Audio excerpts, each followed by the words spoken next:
Olá, amigos e amigas do Blog Calçadão. Hoje é dia 12 de abril de 2020. Essa é mais uma análise da semana abordando o problema da pandemia aqui em Ribeirão Preto, no Brasil e no mundo.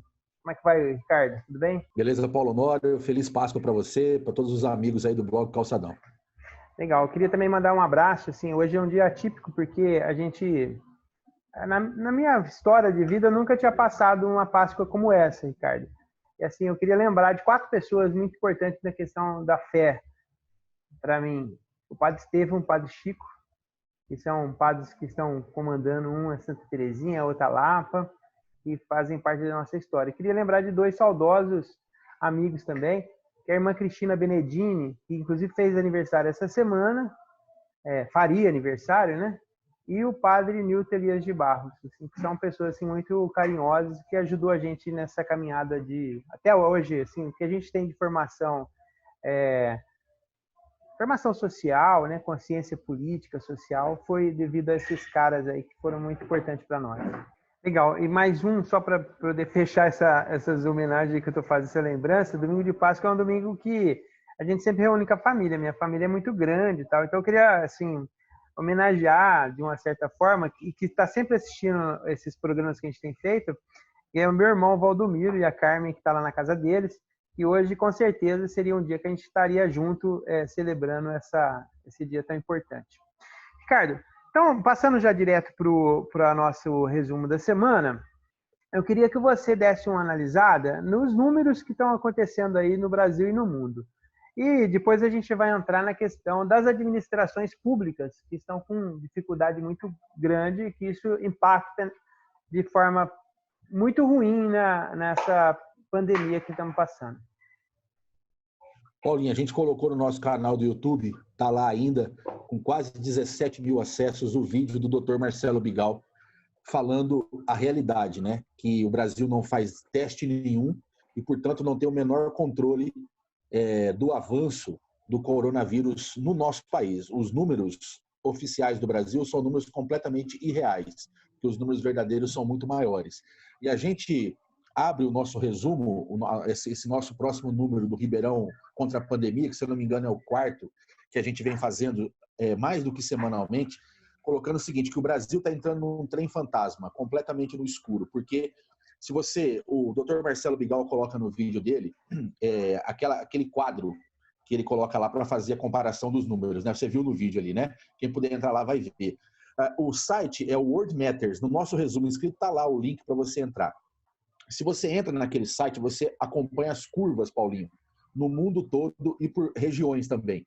Todas as curvas estão ascendentes, todas as curvas estão crescendo, mostrando que a epidemia está galopando no mundo e começa a galopar no Brasil.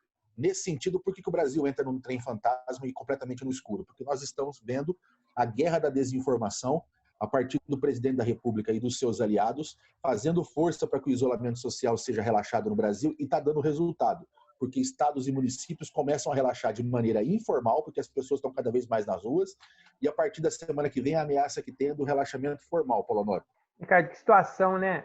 Não bastasse todo esse problema de saúde pública aí, ainda vem esse problema de falta de informação, e pior que falta de informação, é a informação errada de propósito. Não é nem que os caras Exato. querem fazer isso porque eles pensam diferente, não. É para poder bagunçar com a situação, né? Então é uma responsabilidade muito grande.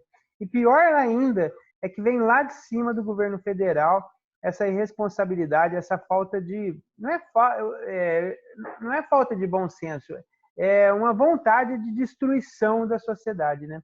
Muitas análises políticas têm sido feitas porque, na verdade, ninguém pode brigar contra a realidade. Você pode tentar negar a realidade. Só que quando você faz isso do ponto de vista sozinho, você é um negacionista e você mesmo, é uma coisa. Quando você é um negacionista e atrás de você tem os destinos de uma nação, de uma grande quantidade de pessoas, é outra coisa, toma outra repercussão. Existiram alguns países, né, e algumas regiões do mundo que fizeram o negacionismo até pouco tempo atrás. O norte da Itália, a cidade de Milão fez o negacionismo, os próprios Estados Unidos fizeram o negacionismo, a Inglaterra fez o negacionismo. Hoje em dia, ninguém mais faz negacionismo porque a realidade se impõe. Agora, o presidente da República do Brasil continua fazendo negacionismo, e não só isso, ele continua colocando a sua estrutura de comunicação e de desinformação e até as próprias pessoas na rua para fazer para fazer movimentação e aglomeração. Eu acho que nada se impõe à realidade. A realidade é que existe uma pandemia, essa pandemia está matando, as curvas estão em crescimento, e qualquer pessoa que faz isso não tem outro nome que não seja genocida. Então aqui a gente não vai fazer tentativa de análise nenhuma, Paulinho, a gente vai só apontar aquilo que é verdade. Fazer o que ele está fazendo é uma prática de quem é genocida. Então, até pouco tempo atrás, eu acho que eu cheguei até a falar em alguns dos análises da semana que a gente fez, que, por exemplo, o camarada que ele acha que a Terra é plana é meio engraçadinho, né? E eu pensava assim, bom, que se dane o cara pensar isso, qual o problema, né? Deixa ele, é um idiota mesmo. Mas não é, o problema é que isso vem junto com um pacote de ideia, né? E é um pacote de ideia feita para poder chegar onde a gente está chegando agora, que é uma turma que está querendo transformar o país e o mundo em um troço maluco, né? Um troço sem sentido nenhum para uma sociedade que possa ser mais ou menos equilibrada do ponto de vista de justiça, de vida para todo mundo. Então o camarada fala assim, porque a Terra é plana, a gente dá uma risadinha, que legal, o cara é um bobo. Não é não, ele está sendo tratado como bobo e ele está acumulando idiotice na vida dele para destruir a sociedade. E a gente fica muito tranquilo para dizer isso, Paulinho, porque a gente vinha classificando esse governo como o governo da morte, um governo que aplicava políticas que levavam as pessoas à pobreza, à violência, à concentração de renda e, consequentemente, à morte antes do vírus. A gente já vinha apontando isso, se você quiser pegar as nossas matérias, os nossos vídeos, porque a gente classifica esse governo como um governo neoliberal. É só ver, né? Desde quando esse governo chegou, esse governo é uma continuidade do governo Temer. Aliás, tem muita gente do governo Temer ainda no governo Bolsonaro, com cargos, porque foi um acordo que eles fizeram. Esse governo assumiu com o mesmo pacote de medidas de sucateamento do SUS, da educação pública, da aposentadoria, dos direitos trabalhistas, né?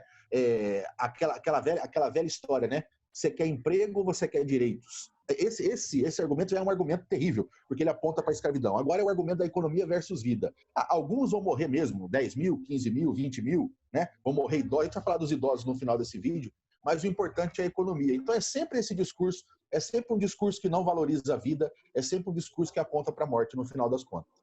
O governo até agora não conseguiu fazer os depósitos para as pessoas mais necessitadas. E hoje, domingo de Páscoa, muitas famílias estão aí provavelmente revoltadas por não conseguir fazer nenhum almoço aí decente para a tua família. Em contrapartida, também os empresários e as empresas estão demitindo, né? E, por outro lado, as prefeituras que poderiam dar o suporte nessa hora tão necessárias, levanta a bola de que estão quebradas. Então, quer dizer, é um caos geral. É isso que está acontecendo? A gente coloca aqui no link do resumo escrito, Paulinho, 2 links muito importantes para as pessoas clicarem e entenderem isso.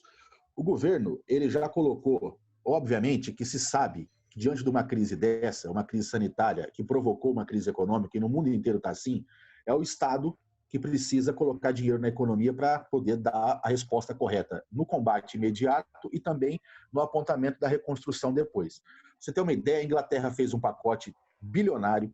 A União Europeia está preparando um pacote bilionário que eles estão chamando de novo Pacto de Moncloa. O Pacto de Moncloa aconteceu na Espanha, quando terminou o período franco da ditadura franquista, fizeram um grande acordo nacional para salvar a Espanha. Estão dizendo esse Pacto de Moncloa do ponto de vista europeu.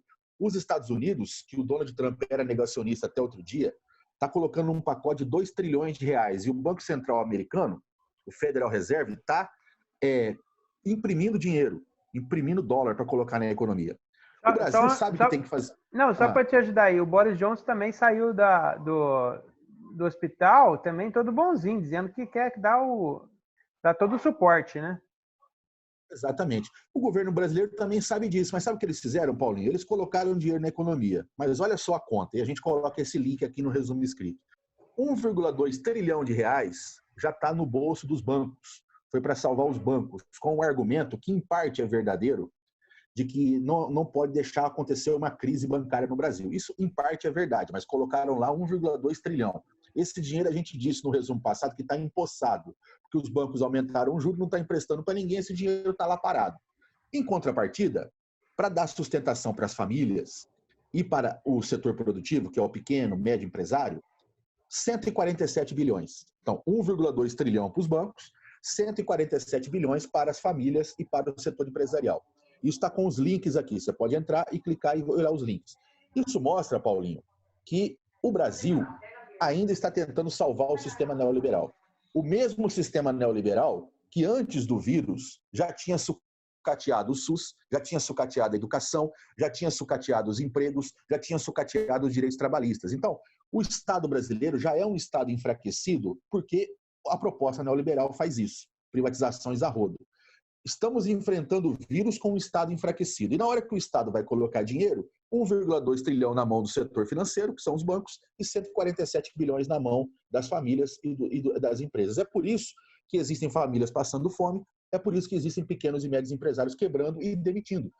Não é culpa dessas pessoas, não é culpa do pequeno e médio empresário que ele demite, é culpa do governo, que não fez um pacote que deveria fazer. Aliás, está enrolando há 30 dias para fazer o que tem que fazer. É isso. Então, que você falou do valor aí para as famílias, de fato tem um anúncio do valor e a medida tomada, mas de fato até agora, de concreto, as pessoas estão tendo muita dificuldade para poder acessar esses valores. Mas eu queria entrar na questão dos municípios. Aqui na região Sim. tem Araraquara e Ribeirão Preto. Qual que é a diferença entre essas duas cidades? Araraquara investe 10 milhões de recursos próprios e Ribeirão Preto está com problema no IPM. Por que tem essa diferença entre cidades? A gente sabe que todas elas estão com dificuldade, mas tem umas que conseguem um pouco mais, outras menos. São 2 exemplos para ser discutido. Em primeiro lugar, as prefeituras já estavam quebradas antes. O sistema neoliberal vem quebrando as prefeituras há muito tempo. Existiam 2 tipos de prefeito, Paulinho. Existe o prefeito, como o prefeito Edinho Silva, que é do PT da cidade de Araraquara, que em meio ao processo neoliberal tenta mitigar uma coisa aqui, outra ali. Dá um pouquinho mais de dinheiro para o social, criar um programa acolá, mas também com muita dificuldade, porque os prefeitos eles são, na verdade, chantageados a entrar no sistema neoliberal. Se você não faz uma reforma da Previdência, se você não corta, se não faz ajuste fiscal, você não consegue renegociar suas dívidas, né? É o que vai acontecer, por exemplo, na questão do saneamento básico. Foi aprovado no Congresso o projeto do Paulo Guedes para tentar privatizar o saneamento no Brasil inteiro. Os governos vão ser obrigados vão ser pressionados a privatizar. O Nogueira vai ser pressionado a privatizar o Daer, por quê? Porque eles vão fazer chantagem, né? Então, todos os governos são assim. Governos mais à esquerda, como o do Edinho, tenta mitigar o sistema neoliberal. Governos mais à direita, como o Nogueira, aprofundam o sistema neoliberal, já cai de cabeça e vai embora, como o Nogueira tem feito aqui contra os servidores, o IPM e tal. Só que quando o vírus chega, coloca todos eles no mesmo barco, todos. Todas as prefeituras estão quebradas. Esses 10 milhões que você colocou são 10 milhões próprios do município, que o prefeito Edinho está tirando de vários setores e colocando no combate à pandemia, que é a prioridade. O prefeito Nogueira também está fazendo. Poderia estar fazendo muito mais, porque o Nogueira, como neoliberal, é um prefeito perdido. Ele não sabe o que faz no meio de uma pandemia dessa, assim como várias lideranças neoliberais não sabem, não tem resposta para um momento como esse. O Nogueira também não tem. O Nogueira não tem. A resposta dele é o sistema neoliberal. Como não cabe mais isso, ele é um prefeito perdido. Mas todos estão no mesmo barco, as prefeituras estão quebradas. E não há, Paulinho, não há até agora nenhum apontamento real por parte do governo federal. Há um debate que ainda está sendo feito no Congresso de um pacote de medidas para ajudar os municípios. Por quê? E a gente está colocando isso aqui no bloco com muita responsabilidade. Se não houver um pacote de medidas que possa fortalecer os orçamentos municipais, não há como fazer o combate à pandemia. Sem os municípios, não tem como combater a pandemia, porque é o município que, na verdade, chega na ponta. É o município que vai ter que aplicar as políticas, é o município que vai ter que abrir o posto de saúde, é o município que vai ter que construir o hospital de campanha. Então, assim, se os municípios não forem salvos dessa vez, se não tiver dinheiro, né? E esse pacote a gente já viu, não está chegando nas famílias, não está chegando nos empresários, está chegando só nos bancos. Se não chegar nos municípios, vai ser um colapso. Porque sem município, aí independe se o governo é do PT, é do PSDB, é mais à esquerda ou mais à direita. Os municípios estão quebrados e nessa crise mais quebrados ainda. O que a moça do IPM falou, de maneira grosseira, às vezes é o exemplo que esse pessoal neoliberal faz, né? Eles acabam ficando malucos quando eles não podem aplicar a sua política. Ela colocou lá que o IPM é uma desgraça, que vai não ter dinheiro para pagar os aposentados a partir do ano que vem. Ela está falando uma verdade, do modo dela, né? Do modo dela, mas está falando uma verdade. Então, assim, a gente está colocando aqui no blog, acho que esse é um papel importante nosso, Paulinho, que é, nesse momento, não fazer política eleitoral, fazer política com P maiúsculo. E dizer com toda a responsabilidade que os municípios brasileiros estão quebrados e, independente da bandeira ideológica ou da forma que os prefeitos pensam, se não houver um pacote emergencial, será impossível, sem os municípios, combater a pandemia. Eu queria terminar, nesse domingo de Páscoa, fazendo aqui um depoimento em defesa dos idosos, Paulinho. Eu acho que os idosos têm sido muito vilipendiados, muito humilhados nesse processo da pandemia no Brasil, desde o começo. As pessoas dizendo, só vai morrer idosos, só vai morrer velhos, só está morrendo velhos, vamos guardar os velhos aqui e vamos todo mundo trabalhar. É como se eles fossem inúteis, como se eles não trabalhassem, como se eles não fossem produtivos, como se eles não tivessem sonhos, como se eles não tivessem medos, como se você se tornar idoso, você se torna uma pessoa que já não é mais ser humano. Você pode morrer, você pode ficar encostado no lugar, você pode ficar isolado, enquanto as pessoas normais, que são aquelas que não são idosas, elas podem trabalhar, elas podem ir para qualquer lugar. Eu acho que nós estamos dando um exemplo, como sociedade brasileira, absolutamente vergonhoso do ponto de vista de como a gente olha para os nossos idosos. Os idosos são seres humanos, eles são cidadãos, eles são trabalhadores, eles são produtivos e, principalmente, eles têm que ser respeitados. Eu acho que é uma vergonha nacional a forma como nós estamos lidando com os idosos, do ponto de vista público e do ponto de vista particular também. Cada recado desse que aparece na mídia, ou cada pessoa que ainda apoia recados como esse e que na sua própria família dá esse tipo de contribuição dentro da sua casa, você está humilhando aquela pessoa que está perto de você. Você está humilhando os seus idosos ao invés de vivenciá-los. Nós deveríamos, e já dizíamos isso antes da pandemia, respeitar os idosos. O que nós fizemos? Nós tiramos a aposentadoria deles, nós tiramos o emprego deles, nós tiramos a saúde deles, nós tiramos tudo antes do vírus. E agora, com o vírus, a gente quer tirar a vida. E diz para eles que a vida deles não vale nada, que pode morrer mesmo, porque eles já são idosos. Eu acho que isso é uma vergonha, é uma ferida que fica na história do Brasil, e é, assim, uma coisa que nós temos que nos envergonhar, enquanto sociedade, da forma como nós estamos lidando com os idosos. E aí nós terminamos nosso resumo escrito, eu quero terminar meu resumo hoje, nos solidarizando com os idosos, dizendo que eles são importantes, que eles são seres humanos, que eles são produtivos, e que nós toda a sociedade, merece e deve, né, na verdade, pedir desculpa a cada um dos idosos pela forma nojenta que nós estamos tratando eles nesse processo de pandemia. Eu quero dizer, é isso aí mesmo que você disse, eu não tenho nada mais para completar sobre isso, eu acho que você deu o recado correto agora no final. Infelizmente, a gente está nessa situação. Queria agradecer você, agradecer o pessoal do blog Calçadão. A gente volta com mais uma edição dessa Ribeirão contra a Pandemia, assim que for necessário e a gente tiver alguma novidade. Hoje é dia 12 de abril, domingo de Páscoa, e a gente encerra aqui essa transmissão. Valeu. Grande abraço, Paulinho. Valeu.